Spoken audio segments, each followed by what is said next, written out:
So now I'm going to work in an example that is more similar to the artist examples that we're looking at.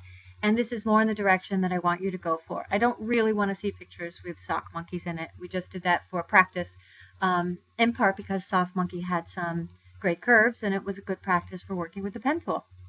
So in this image, I'm just going to go through some of the steps to build an image similar to this. And this is the finished one. And so I'm going to turn off all of my layers here so we can go back to what was the original.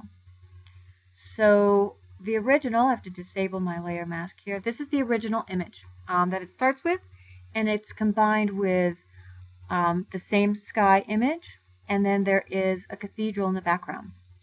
So this is a starting point. For your hyperreality, you would need to have even more images added to this. So to block out the sky, it's that same procedure. Just simply make a selection and then click on the layer mask, and it's going to convert that into a layer. And then you can continue to work on it.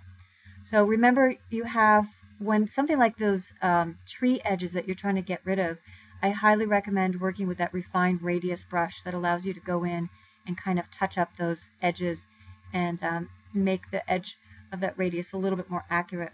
And also work with the contrast and work with the shift edge to really try to get that in a little bit. Lastly, sometimes when you have a selection and it's just really, really hard, you could also go in and simply clone out. If there are little bits of sky in between that are really out of the original that are still showing, you could go and just clone those to get rid of them. I'll just do a quick example, and I'm even going to just do this destructively. I'm not going to even bother to create a new layer.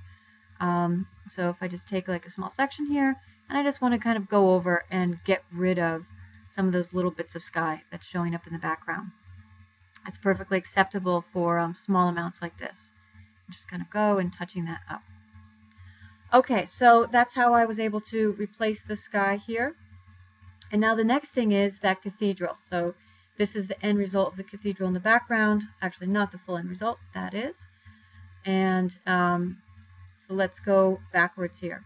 So if I have that original image of the cathedral, I did look for something that was at least shot at the same angle.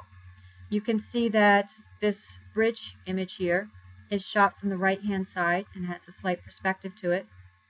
And so is this cathedral here. But the cathedral kind of dips down, or this one goes this way. So the next step would be to change the perspective. I can go up to, make sure I'm on the right layer, go up to Edit, Transform, and for this I would try Perspective and Skew, and you might end up using both of them, sort of doing them at the one right after another. And what I want is for the slant of that cathedral to kind of follow the same slant that I have of the bridge. So I might commit to that, and then actually what I found later on that really wasn't enough to be able to get it to look like it fit. I then, after I had it in the right spot, I went and back up to Edit, Transform, and I did the scale. So the next step is to mask off that whole background, and that's just going to be the same thing, making that selection tool, working with those selections, go into quick mask mode to touch up your selection, and then click on the mask icon. And now I'm going to switch over to my finished one. And there it is with the background masked off. You can see this little section there I think I missed. So we could touch that up. Nope, maybe that's part of something else. Okay, and so now how do we get the cathedral to look like it's behind the bridge? Well, for those of you who did that extra credit assignment that was maybe back in week 2 or week 3, simply what you do is make a selection of the part of the bridge that you want to cover up the cathedral and copy and paste that onto its own layer. So this would be a good one to use the polygonal. You could also use the anchor pen tools because it has a nice curve here. Make that selection and then Control J, and it's going to be on its own layer, and just make sure that layer is on top of the cathedral image. So now I have it placed back there. How do I get the reflection? Well, to do that, simply take your layer and duplicate it. You can click on it and drag it into the Create New Layer icon, and that is going to duplicate it. And then you want to flip it. So you can go up to Edit, Transform, Flip Vertically, and that's going to create this other version of your image, and you're going to put it right below. And I keep a little bit of space here because I think that the way a natural reflection happens, you don't see it continuing all completely. So it's sort of up to you where you want to place it, but a little bit of space. And then the next thing is, it needs to have like a little bit of a ripple here. So to add some kind of filter to it, I'm going to go up to filter. And as I mentioned the last one, under blur, there are all kinds of filters. You might want to try the motion blur for this one. I'm going to try the tilt shift blur. I really like this one because it allows me to kind of click and drag where I'm going to have that blur start. So as I drag this down, I can change where the blur is happening. And I think this is really great for reflections because as an object goes further under the water, it is more blurry. So I can shift that down so the top part is a little bit more in focus and the bottom part, it goes completely out of focus. And then I click OK up in my options bar. And of course, there are a lot of options here that you can go through. I'm just going to let you work on those on your own. And now I have my reflection, just takes a second, added through. And I'm just going to go back to my original here. Is my original. There we go. That was my original one. And there's a little bit of mask left here that I see. No problem. I can go and touch that up with a little bit of the blue sky.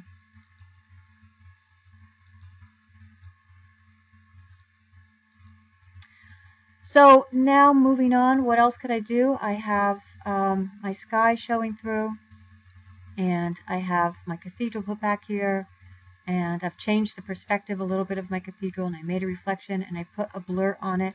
I have a third layer here that's covering up, so I makes it look like my cathedral's back here. The little parts up here that definitely would need to get touched up. As I always say, I'm just going through these kind of quickly. So now is the point when I would start adding some lighting effects. So I turn this one on. So this is curves being used to make a very dramatic effect. But notice I use the curves with a layer mask. So I'm going to open this up. And what I did, let's see if I can just reset this back to the way it was. So when I'm working with the curves, I just have this straight line going through. Down here represents my shadows. These are my highlights. And right here is my midtones. Now keep in mind, I have already put a mask here. So what that mask does is I'm basically protecting this part of my image so it's not going to be affected by my curve.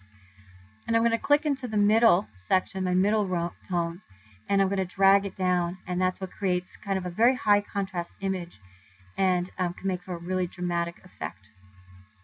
So remember, you could just continue to work with that mask. You could use a textured brush going through. And in the next one, I'm going to actually talk about doing this with a gradient. So I'm going to close this one out. And so I wanted the same effect where I wanted kind of everything to turn black and white, except for what I have inside of here. So I created a layer adjustment going over here, the black and white one, which is going to make everything underneath appear black and white. So in fact, I'll do this over again. I'll turn this one off.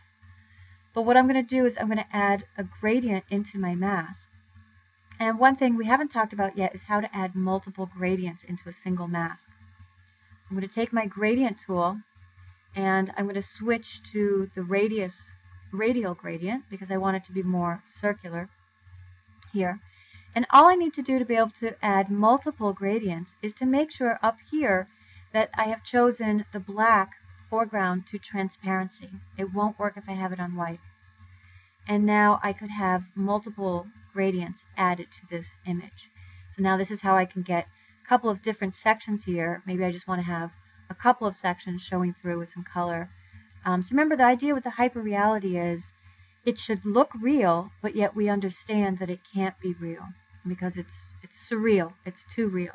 So for example, having everything in black and white, but just allowing this section to come through in color can make for a very dramatic effect and also give us that surreal environment. So again, that's just remembering that you can add the gradient to the layer mask. Just the trick is to make sure that up here, once you've chosen the gradient tool, that you have it selected to go to transparency. And when you're working with any one of those adjustment layers, make sure that you're also working with them with the mask as well, so you can really control where the effect is. Making masks on your images can be quite simple in terms of just making a selection and then clicking on the layer mask icon and it'll convert that. Sometimes you have to, depending on what you selected, invert it, but you just do that by hitting the invert button. And in this image as well, I also created that new layer, and I can go through those steps again like I did in the last one. Layer, new layer, and use the layer for being able to go in and manually make areas darker by switching it to overlay, fill it with neutral gray, and now paint over it. Just make sure that the opacity of your brush is really low, or else it's going to be too strong. And now I can go in and like really kind of control what areas of my image I want to have dark or not. And so this is all completely non-destructive, put onto its own layer. And lastly, just the simple tricks for making reflections. Duplicate the original layer and go through Edit, Transform, and flip it vertically, and then add some kind of blur to that layer. And the one that I used under blur was the tilt shift one, because it allowed you to really control where that blur happened. Okay, so this is a pretty good example as a starting point for not really a starting point, but as a midpoint for working on that hyperreality. And just keep in mind that I want you to add multiple different sections to the image. Everything should look seamless. So if I was looking at this one, I would say there's a little bit here that has to get cleaned up. And there's a little bit here that has to get cleaned up as well. So make sure all of your selections are really refined and that you're using all these techniques and that you really add multiple parts to the image.